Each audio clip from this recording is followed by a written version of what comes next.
कौन डराएगा कौन धमकाएगा। एक आईपीएस रहा हुआ व्यक्ति ऐसी बातें करता है तो आश्चर्य। इसलिए मैं बार बार कहता हूं कि कर्तव्यनिष्ठ के भगोड़ा व्यक्ति है, जिसको आईपीएस में चयन हुआ था और उनको आईपीएस के नाते जनता की सेवा करनी थी। ये व्यक्ति डीजीपी तक जाते, लेकिन बीच रास्ते से छोड़ करके भागे हैं, तो कर्तव्यनिष्ठ के भगोड़ा है, उससे जनता को उम्मीद नहीं रखना चाहिए। आकर सिंह कितनी बड़ी चुनौती है? सुधाकर जी कोई चुनौती नहीं। सुधाकर जी को पहले से भी लोग को मालूम है, और ये भी कर्तव्य पथ के भगोड़ा हैं। इन्होंने भी मंत्री पद 10 दिन में ही छोड़ दिया कि हमारा अधिकारी बात नहीं सुनता है। तो सांसद या विधायक बनने के बाद का अगला स्टेप होता है मंत्री बनना, जहां से हो कि राज्य की जनता या देश की जनता के लिए काम करना। तो आपको मौका मिला और आप उसमें फेल कर गए, तो अब फिर किस चीज का एग्जाम देना चाहते हैं? देश में आप लोग सभी लोग के साथ मिलना जुलना था। चुनाव का समय है, चुनाव में भारतीय जनता पार्टी के पक्ष में ज़्यादा से ज़्यादा लोग मतदान हो, मतदाता घर से निकले, मतदान का प्रयोग करे और भारतीय जनता पार्टी के पक्ष में मतदान करे। किस नीतियों पर मतदान होगी, इसी के संबंध में एक आप लोग से मिलना जुलना और वार्ता करनी। क्या लग रहा है बक्सर में इस बार किसका लहर रहेगा? क्या बीजेपी अपना सीट बचा पाएगी? बिल्कुल बचाएगी और बड़े मार्जिन से जीतेगी। कल तो हेमंत बिस्वा शर्मा जी भी आए थे, मुख्यमंत्री जी। उन्होंने तो निर्दलीय प्रत्याशी का खूब नाम लिया मंच से। ऐसे में नहीं लगता है कि और निर्दलीय प्रत्याशी, चूंकि उन्हीं का नाम लेकर के उनके लोग भ्रम फैला रहे थे कि ये हेमंत बिस्वा शर्मा जी के ही हम भेजे हुए दूत हैं, इसलिए उन्होंने कल कह दिया कि नहीं, ये उन्होंने कहा कि ये झूठ बोलता है, झूठा है।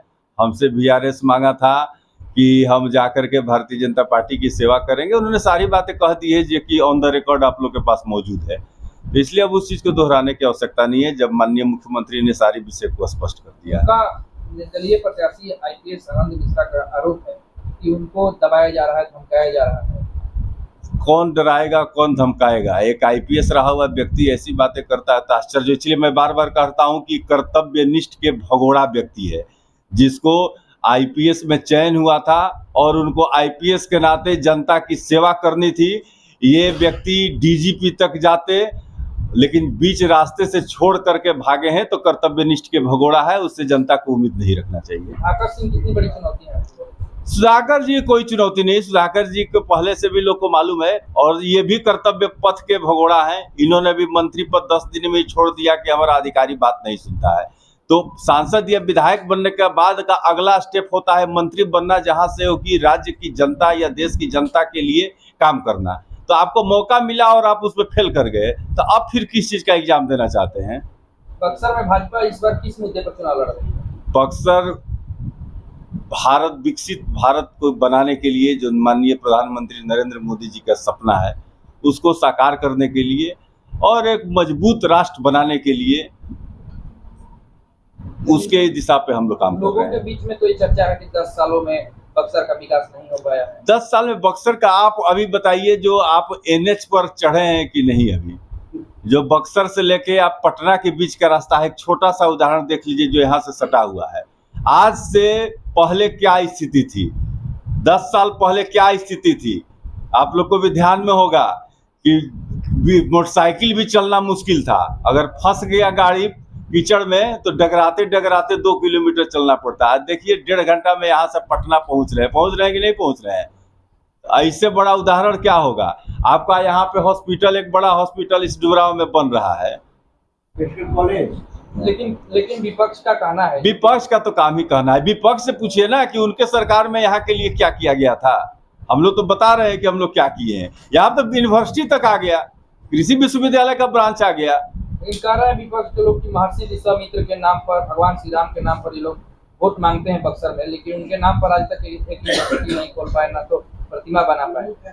महर्षि विश्वामित्र के नाम पर क्या होना है क्या नहीं है आपको मालूम है?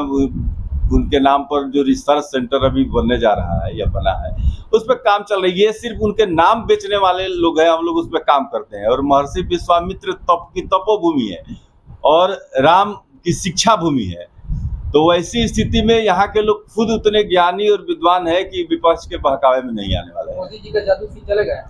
मोदी जी का जादू और आप सबका प्यार और आशीर्वाद से बीजेपी इस बार 400 के आंकड़े को पार करेगी। बक्सर में कब मोदी जी का कार्यक्रम हुआ है? मोदी जी का कार्यक्रम 25 मई को तय हुआ है।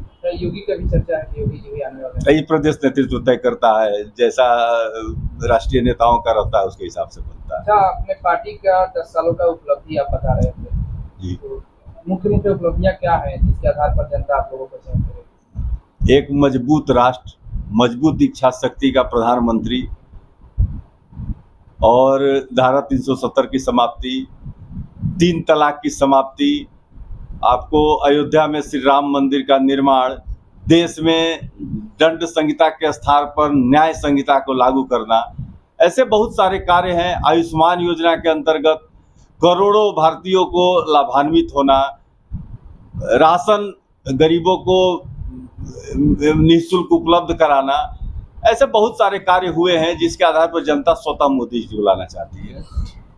वो आप सबके आशीर्वाद से जब 400 से ऊपर आंकड़ा पार करके इस बार सरकार बनेगी तो आपकी जितने भी इच्छाएं हैं जो राष्ट्र हित में है सभी पूरी हो जाएगी। आम जनता से क्या अपील है? आम जनता से यही है कि मतदान के दिन सभी लोग निकलें, राष्ट्र के लिए, अपने भविष्य के लिए, बच्चों के भविष्य के लिए, आतंक मुक्त भारत के लिए भाजपा के पक्ष में मतदान करें।